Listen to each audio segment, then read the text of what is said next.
Ny hafatra izay nambarany ben tanàna ny Manjakandriana modiany hoe azadino ny miantso rehefa mandroso Manjakandriana hoy ben tanàna teo aloha. Nametra-pialana ny ben tanàna Manjakandriana Andriamatoa Solofo Joselin Razafindrakoto ary nanao ranty ihany koa ny tenany taoriany izany izay milaza fa tsarovo izy rehefa amin'ny 4 Jona 2024 ary tsarovo ihany koa izy rehefa mandroso i Manjakandriana. Nisaotra ny mponina tany anterana ihany koa ny tenany ary nangataka azy ireo ihany koa ity ben tanàna teo aloha ity mba hanaja ny fotodrafitrasa hatrany satria fananana iombolana izany. Raha tena dinihina moa izany hafatra izay ambarany ben tanàna teo aloha izany moa dia somary hafahafa ohatrany hoe ozina sy ny fanakiviana indrindra fa disompanantenana. Fa ireo TGV kosa ireo mpomba ny filoham-pirenena teo aloha Andriamatoa Andry Rajoelina dia tsy mitsahatra maneho hevitra indrindra Ramatoa Marie Michel Sahondrarmalala sy ny Ramatoa Maravola Mirantidona. Tsy latsa-danja amin'izany anisan'ny tena tsy mangina ihany koa Ramatoa Rina Rakotomanga. Anisan'ny matomatesan'izy ireo anefa tamin'izy ireo mbola fony tamin'ny fitondranany hoe tsy mila korontana ny vahoaka malagasy ary avelaho ny fitondram-panjakana hanatanteraka ny asa fampandrosoana ankehitriny anefa rehefa tsy eo amin'ny toerany izy ireo dia indro fa lasa mila korontana indray ary lasa tsy mamela ny fitondram-panjakana hanatanteraka ny asa fampandrosoana. Ny andro anio moa dia tazana teny amin'ny kianjany 13 Mai ireo TGV iringiriny,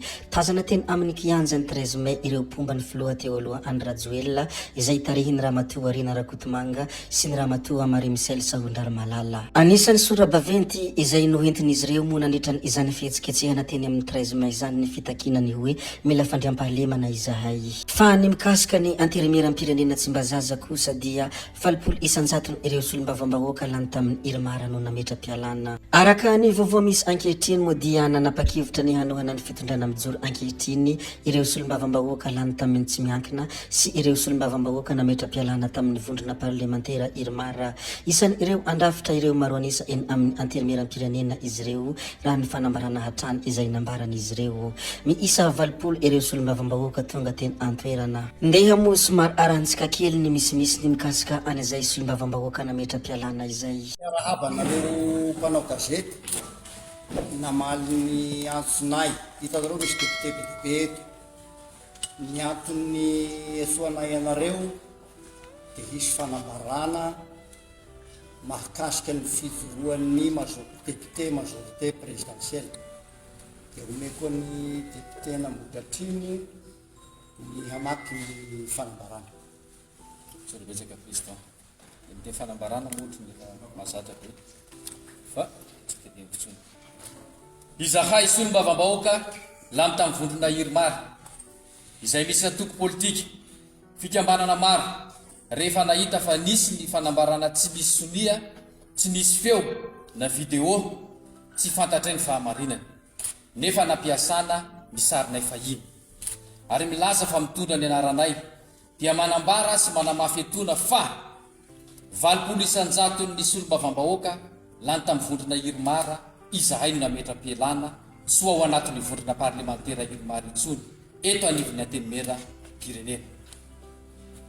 Eo ny vondrona sy ny atoko na fikambanana fa solombavambahoaka aloha izahay ary toy ny vahoaka ihany koa ka rehefa natsapa ny taraina sy ny fitakiana ireo zofototra nataon'ny tanora sy ny vahoaka kanefa tsy takona fenina fa nisy ny herisetra valin'izany.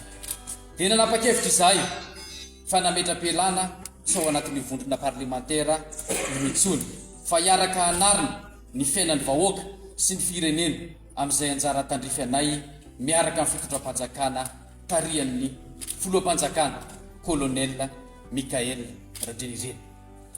Mpanao lalàna izahay ka tsy maintsy manara-dalàna. Nandritra ireny mpirotan'ny ireny dia niarahana nahita fa totany tsy nisy fanjakana teto, nisy ny fandrombana fananan'olona maro ny naratra mitondra takaitra ary indrisy nisy mihitsy ny namony aina miondrika mpanajana tanteraka ary makahery ny fianakaviana izahay. Vanim-potoana sarotra feno herisetra no nandalovan'ny firenena ka ankasitrana etona ny fandraisana andraikitra nataon'ny miaramila izay nanapirofo fa tandroka aro ny vozon'izy ireo ka nandray andraikiny tao anatin'izany. Isorana ihany koa ny fitsarana avy momba lalam-pandroenana na ny ACC ny joro na sanandray ny andraikiny ihany koa. misy ny fikasana andrava ity anteny meram-pirenena ity natao tamin'ny fomba tsy ara-dalàna tanteraka izany ka vao mainka nampirehitra ny zavatsarotra teto amin'ny firenena. No lavinay marindrano tato amin'ity lapan'ny demokrasia ity nandaniany vahoaka rehetra nay tany amin'ny distrika tsirairay avy izay soloanay teny eto satria sady fandikan-dalàna no fanaovana tsinitsiny ireo vahoaka any amin'ny distrika rehetra manerana nosy. Ireo fahasahin'ny miaramila sy ny ACC nandray andraikitra voalazy ireo no nampiveriny indray ny filaminam-panjakana ny filaminam-bahoaka ko akasitrahanay etony izany. Isorana ihany koa ireo solombavam-bahoaka namanay tsy akanavaka miara-misalahy amin'ny fanomezan-tanana feno tsy misy fepetra ny filoham-panjakana kolonel Mikael Randrianirina anorenana rafitra sy fitantanana vaovao ho an'ny Madagasikara. Farany mitsoreto izay solombavam-bahoaka anisan'ny andrafitra ny majorité présidentielle eto anivon'ny anteny meram-pirenena. Ao ny UPAD, ny GPRI ary izay Irmara nametra-pialana. Vonina ifanolotanana amin'ny vahoaka ho amin'ny fanovana tena izy ary tondra ny vahaolana manandrify ny andraikitray amin'ireo fitantanana maro tao anatin'ireny tolona fitakina maro nataon'ireo tolona izay mangataka ny sofototra ilain'ny vahoaka malagasy. Io fanapahan-kevitra io dia vokatry ny fandinihan-kevitra lalina sy fametrahana ambony ny tombontsoa ho an'ny vahoaka malagasy. Mijoro amin'ny sotoavina republikana sy demokratika izay ary manolo tena hatrany anampy amin'ny fananganana any Madagasikara mirindra mitovy lenta isitrahan'ny taranaka malagasy ankehitriny sy ny hoavy mendrika sy sahaza izay no nifitianan'ny vahoaka malagasy anay. Natao teto amin'ny lapan'ny anteny meram-pirenena Tsimbazaza anio fa 5 volana Oktobra 2024 sotra tokoa.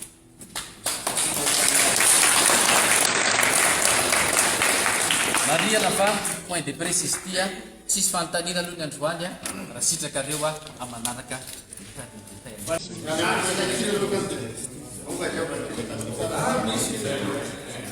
fa ny any Maurice kosa dia nataotao amin'ny foibeny Mauritius Olympique Committee androany ny fivorina ara-pomba ofisialy izay notronony ireo solon-tenan'ny fédération ara-panatanjahantena rehetra sy ireo mpikambana voatendry. Tao anatin'ny ity fivorina ity moa dia nodinihina ireo tatitra ara-pitantanana ny fandaharana asa ho an'ny taona ho avy ary ireo fanapahan-kevitra manandanja ho fampandrosoana ny fanatanjahantena sy ny fandraisana anjaran'ny Maurice amin'ny faninanana iraisam-pirenena.